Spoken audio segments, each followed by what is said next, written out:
Hello and welcome to week 4, lesson 1, and we're going to take a look at rational exponents, which is a fancy way of saying a fractional exponent. I can rewrite expressions involving radicals and rational exponents. So radicals are something that we'll talk about more in depth a few weeks from now in this semester. We haven't talked about them yet, but I thought it was important to do this now because we're talking about exponents, and everything up till now, exponents have been a whole number. Now I'm showing you that they can be fractions, and the fractions come from these radical expressions. So in a radical, you've got the radical sign, which is the sign here. You've probably seen it before. This little n, you don't typically see this. This is called the index. A lot of times there's nothing there, and when that's the case, it's understood to be a 2.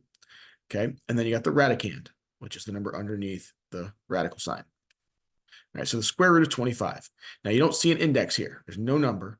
So we understand that to be a 2. We don't write it, but you understand that that's a 2. Okay. You should know what the square root of 25 is, I think. It's 5. And then you got the third root of 81. Okay, that's the cubed root is another way of saying that, of 81. Okay. Squaring and square rooting. How are those related?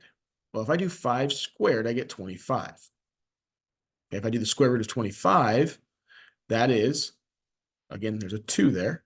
The exponent on the 25 is a 1. And so you're going to see this for the first time here. 25 to the 1/2 power. If you type that in your calculator, you got to do it very carefully. You'd want to put parentheses around the 1/2. But when you do that, you should get 5. So square rooting and squaring kind of undo each other. You'll hear that multiple times this semester. Okay. So rational exponents, 4 to the 3rd equals 64. You can type that in your calculator to check that. The cubed root of 64 undoes that, and it gets down to 4. And you'll see the 64 has an exponent of 1. The index goes on the bottom. So 64 to the 1/3 is 4. All right, so here is what you're going to see. The equivalence of radicals and rational exponents.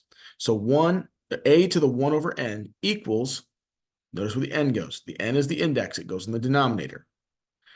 The number on top is the exponent on the base, or the radicand. So a, the radicand, is the same as the base in the exponential expression. And the exponent on that is the top number in our fraction. So an easier way to see that might be in the second one. A to the m over n equals, again, the index is on the bottom. The exponent on the radicand, m, is the top number in the numerator, or the numerator of my exponent, and a is the base, or the radicand. So let's try it. Rewrite this in radical form. So what has the exponent?